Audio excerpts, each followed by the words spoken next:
guys, welcome back to my channel. Welcome to this video. I feel so weird right now because I haven't filmed in a week and a half. I haven't filmed, I think it's longer than that actually, maybe 2 weeks, I don't know. But welcome back to my channel. Welcome to this video. We are reading, we do a lot of things. It's the weekend, so we're doing a lot of things this weekend, but mostly I want to finish this book that I'm reading. I want to start another book. I want to read this whole weekend. That is the goal that I have, but I've had surgery. You can even see it. I had thyroid cancer. I had surgery. I'm so incredibly happy. I know in all my video I'm like, I'm happy today, but I'm happy today because of my health. I feel blessed. I mentioned in the last video that you're going to see after you see this, because guys, I had my first little sponsor. I had my first sponsorship in that video, in that reading vlog, and I thought it was going to go up before this one, but very unfortunately it's gonna go after this one. So you're going to see it in reverse. So ignore it when you see me crying. When you see that other video of me crying after you see this, just pretend you've seen it the right way. But you've seen this first, the aftermath of my surgery, and then me before surgery. I was a wreck, but now I'm better. So yeah, I just wanted to talk about my little experience with thyroid cancer for a little second, not to like bring this whole video down, but I just wanted to like mention it because I've talked about it in my last video vlog, so it'll be weird if I never mention it again. I always feel weird talking about it. I've never mentioned it. I think I've mentioned once or twice that I had doctor's appointment or I wasn't feeling good, but I never ever mentioned my health or like what was going on, because my health is a very complicated subject to me. Like I have a lot of health issues, but like the one that was taking over my life was my thyroid cancer. I always feel weird talking about it because the whole stigma of like people thinking it's like the easy cancer. It has the most highest rate of survival. Like you tell people you have thyroid cancer, they tell you you're going to be fine, you just have to have the surgery, you're fine, you're not gonna die or anything. But like no one thinks of the emotional toll that took on you. And I was struggling emotionally. I was a wreck. The symptoms were killing me. My gosh, I was really sitting there like, well, yeah, I'm gonna be fine. So I'm not gonna talk about it. I'm not gonna make a big deal out of it. But in my life, in my head, that was the biggest thing that was happening to me. And I've had health issues for a very long time, but that was the last thing in my head. I was struggling emotionally. Some of the symptoms of having thyroid cancer is insomnia. When I tell you, I would barely sleep, maybe have 1 hour of sleep, like 1 hour, if that. Like sometimes I would just stay up in bed thinking, is this it? Because I wasn't sleeping, I'll be tired. And with tired comes just like me being extremely depressed, and like I didn't want to do anything, couldn't go to the gym because I was extremely weak, because you're not getting a lot of sleep. I was just extremely weak. And comes the fainting. I was just blacked out. I was trying to get up from this little couch, just fell. I'm just like fainting, tired, me not sleeping, me passing out, extremely, like I will be weakness, like my joint like will just be hurting me. Every bones in my body will just be aching from the first, like the beginning of the day to the end of the night. I would just be in pain, struggling. We did literally everything, my husband and I, everything. Tiger bomb from the top to the bottom. We're just like, maybe this will help, and I'll go to bed like, no, I'm still in pain. We went to so many different doctors. I was just explaining, no, like something is wrong. I'm not making this up. I need you to actually see, like maybe do something else. Maybe the test something has to be done. No, you're fine. You're fine. And thankfully, one doctor, my OBGYN, not my primary, my OBGYN looked at my neck and went, Rosalie, your neck is big. Your neck is a little bit swollen. She's doing all of this. And I'm thinking, oh God, no, I don't want him do anything else. Because like there was so much was wrong. And I was like, it's fine. She's like, no, something's wrong. And I remember her just going that way, like, have you seen a doctor for this? And I'm thinking, I think I've seen all the doctors that they sent me to. No, like something is wrong. And she immediately was like, no, like this is not okay. Then she sent me for a blood test for like every single thing. And she came back, she was like, your calcium is extremely high, abnormally high. This is not how this is supposed to be. And I know my calcium was high. I told her, yeah, I know, my primary told me to stop eating things with calcium. And she's like, no, that's not normal. No, she should send you to see other things, because calcium comes with thyroid and this and all of that. She's just talking and I'm just listening, and she's like, that could be the reason for the weight gain, for this, for that, with this. And I'm just looking at her like, I don't know, I was just told to stop eating a lot of things with calcium, and I've been doing that and it's still high. She said it just kept going up, like this is not normal. And so she sent me to a specialist and we find out I was not insane, I was not making nothing up. It was actually cancer that was slowly but surely going through my body. 95% chance it was going through my body. But yeah, we took it out the 22nd of October, thankfully. So I'm really, really happy. I'm really grateful. Everything was stage 1. You know what was weird, and like, to me, I think it's funny now, because we went in for like the left lobe, and then I came out with like a total thyroidectomy, because it was like, it turns out it was like the whole thyroid that had the cancer. Yeah, I felt like that was a lot of information. I'm sorry. I'm really sorry. I felt like that was a lot in like the first, how long have I been talking? 10 minutes, 20 minutes? It was a lot. I'm just really happy that I did it. And I'm saying all of that to say, check the doctor. And if you think you're sick, or if you think something's wrong with you, there most definitely is. So, is all that to say, go to the doctor, check your thyroid, check everything, honestly. Yeah, that is why I haven't filmed for 2 weeks. So, you're gonna see this first and then the other video, and it will make sense. Reading, because this is a book channel after all. I have been reading this book. It's called Listen for the Lie, and this is the only book that I have like kept me actually interested, because I thought I was in a reading slump, because every book that I've picked up I like slowly put down. I was like, this is it, I'm in a reading slump. I am in a reading slump. But I picked this up and it kept me interested. I think I'm finishing it because of the extreme emotion that it brought out of me. And the emotion are not good or bad. No, they're more bad than good, honestly. Because like, I want to punch the character. I want to punch our main character, Lucy, because my gosh. Let me skip to this part because I might spoil it. Skip to this little part. Let me tell you, okay, Lucy, her best friend, Savvy, died, okay? And all fingers are pointed to her and said she did it because she was the last person who saw Savvy. And also because like underneath her nails there was like skin, there was like Savvy's skin, Savvy's blood. There was like literally blood all over Lucy's dress. So it's like, you did it. Everyone's pointing a finger, you did it, everybody. But the night Savvy died actually poured down. Like, so because it poured down, they couldn't really like test Savvy. There was like not enough evidence to arrest Lucy, but everyone believed that she did it. But they were like, well, like the police were like, well, it ran down, so everything washed off Savvy's body, even though we have the blood on Lucy's like dress, even though there was like the skin of Savvy underneath like her nails. It's lack of evidence basically. So she goes to, I think she moves to LA, like living a very low life. But she ended up going back to Texas because her grandmother like is celebrating her birthday. She goes back, and there's actually a podcaster that brought up the case that's saying, hey, maybe we have to reopen this because everyone strongly believe that Lucy did it. So the podcaster is now in Texas trying to talk to literally everybody. They're talking to everyone. Every little secrets that people has been holding has come out on that podcast, right? And he's a very respectful podcaster. He has saved, like he literally solved crime before. He is a respectful podcaster.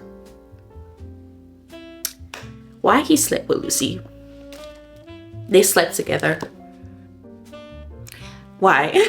Why? They were flirting, and I was like, why are you flirting with this man who like believe you did this? Like sometimes he would say, I don't believe you did it, but sometimes he would say like, well, and I'm thinking, why would you? Why? And I know you might say, well, maybe to like throw him off the scent. No. I was like, oh my god, not every books need a romance plot subplot. This did not need it. This very did not need it. I was so angry. I'm still angry, as you can tell.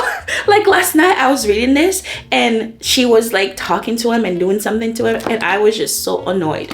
And this is all I have left. That's all I have left, so I have to finish it. But like, I don't hate the book because up until they start doing the things, I was intrigued because I felt like I was like rooting for the villain, because Lucy mind is a little bit it's a little bit interesting, because sometimes she has a little voice in her head that will scream, murder, let's kill him. And I'm reading it like, oh my god, I'm so intrigued, I'm trying to see how this ends. They start living together, and I was like, what do you want me to do about that? Like, I hated the guy, and I started disliking Lucy, because I'm thinking, why would you be so stupid?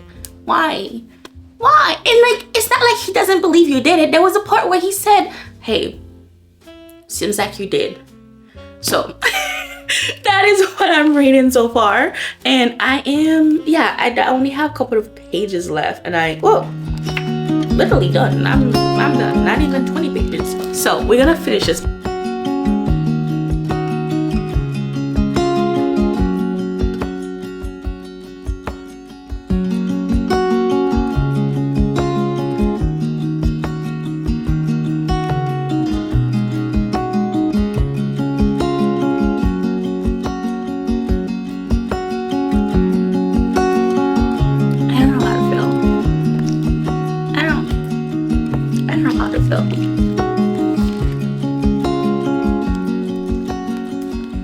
I really don't know how to feel. We'll talk about it later. I don't know how to feel right now.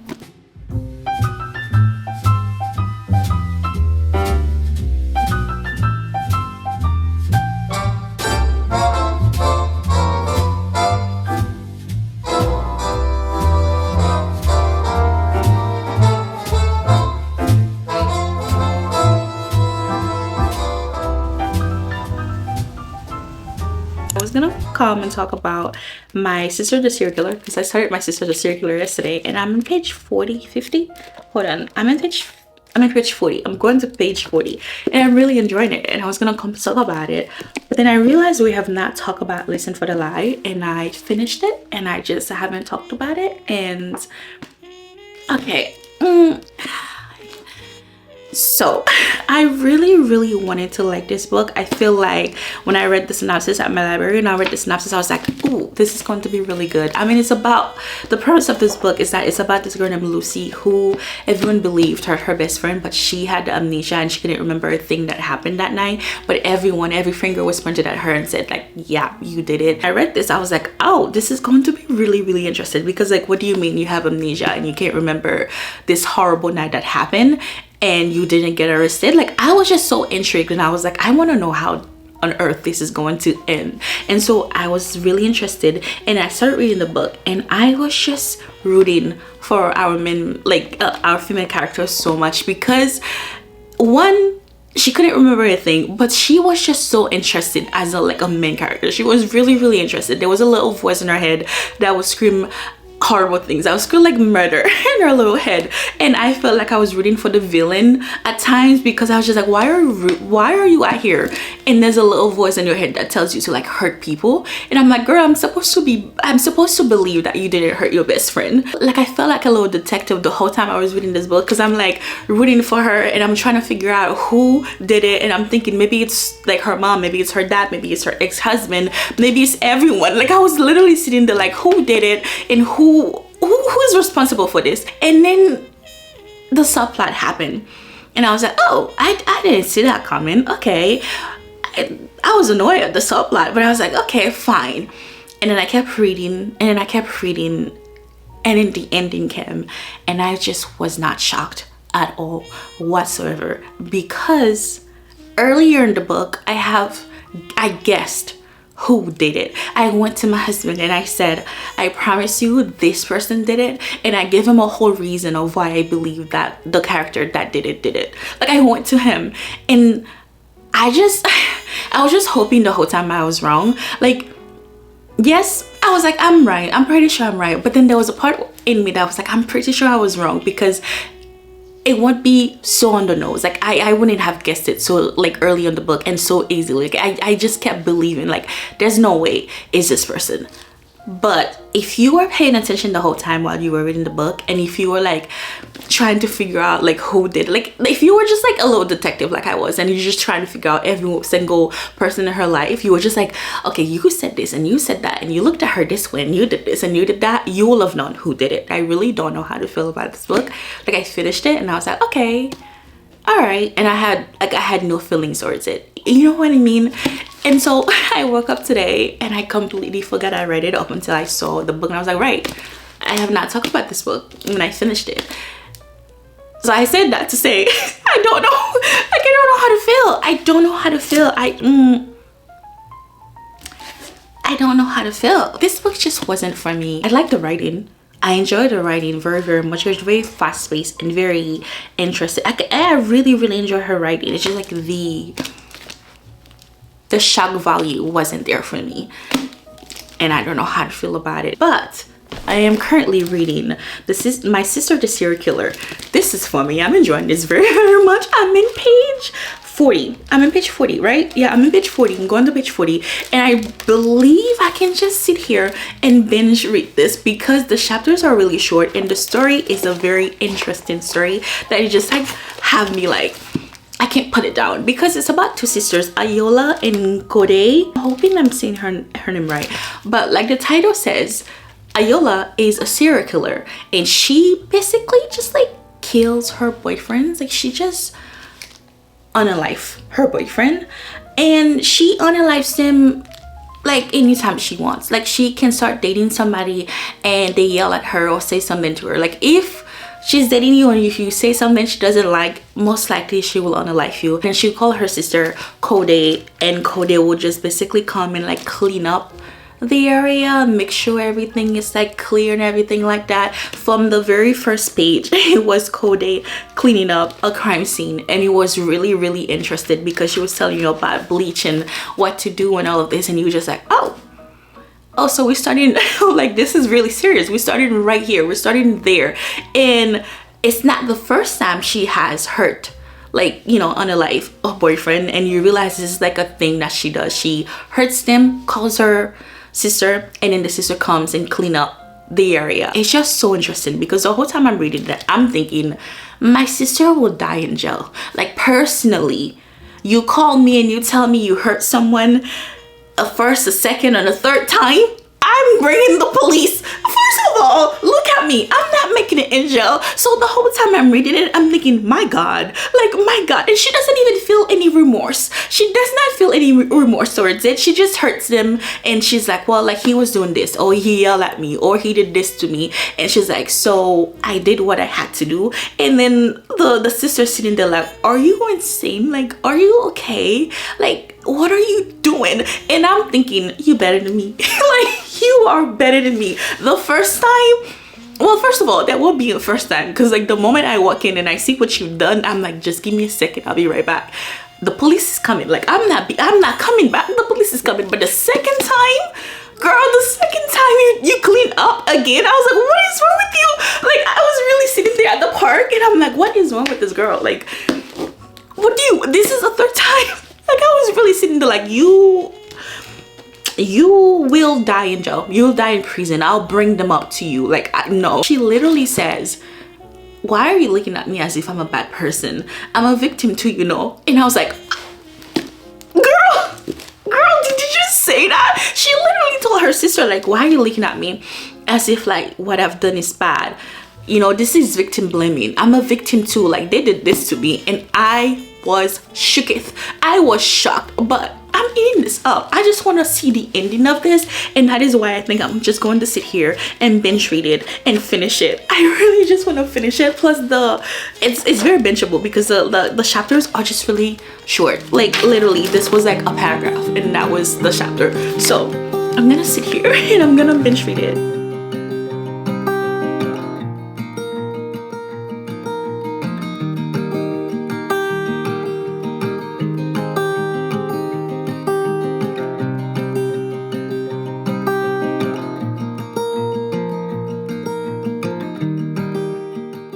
You guys, I cannot stop reading this. So there's this guy that our main character Kode really likes. Like, the way she talks about him, you will think he is God himself. She just talks about him in the most poetic type of way. She's like, oh my God, his nose, his smile, he's this, he's that. He's a doctor and she's a nurse and they work in a semi hospital, right?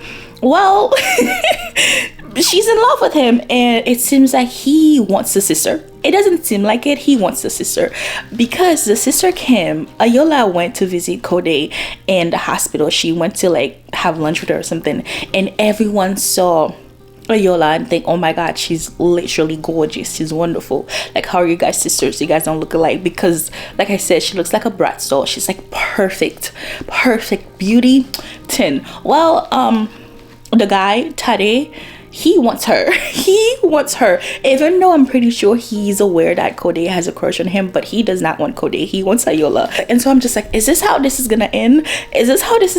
Because like clearly she's gonna do something to him, and he just really likes her. And he went to Ayola and asked like, hey, can you give her my number, like, or like, can you give me her number? He wants her number, and I'm thinking, you gonna die. Like, oh my goodness, you gonna die. And so I'm just here thinking, my god, like, this is so crazy. I'm so interested. I want to see how this is gonna end. Like, I can't stop reading it, even though I want to. Like, I literally cannot stop reading it. I just want to see the ending. The writing is really good. The characters are really like I'm intrigued to see this. I'm like, this is interesting, this is crazy, this is weird, but I can't stop reading it. I really can't stop reading it. But the guy Tade, he gonna die. Like, he gonna die. Or maybe this is the only man she's not going to hurt. No, like, he gonna die. I'm so intrigued to see. I feel so bad for a main character, Kode. I feel so bad for her because the guy, I don't know why I feel so bad for her, because I'm like, oh my god, like, she's heartbroken because the guy that she really likes, Tade, is like sending things over to the sister, and I'm just sitting there like, dang, that will hurt me, especially because she knows the sister's secrets and all of the things that the sister's doing. I'm trying to figure out if this is when she's gonna be like, no, this is the end. I'm gonna see like what's going to happen, because that's what I'm trying to figure. I'm almost done, by the way. This is what I have, but like, I'm really sitting there like, oh, like, how is this going to end? But yeah, the guy is like sending over flowers to the sister, and I'm just sitting here thinking, dang, my god.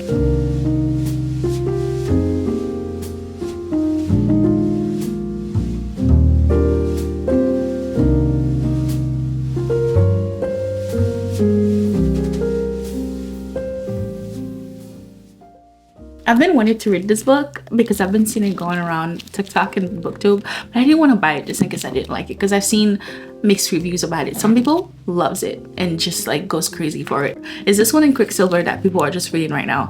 And I just didn't want to buy it, and like, if I didn't like it, but then I went to my library today and they had it, and I was like, well, I'm not gonna lose anything. My time probably, but I'm not gonna lose money. So I checked this out, and I'm really excited to read it. I want to read it for a reading vlog because I've been seeing so many people reading this in Quicksilver, but I think Quicksilver is on KU, so I'm good. But also, I have a story for this one. I also checked out The Night Circus.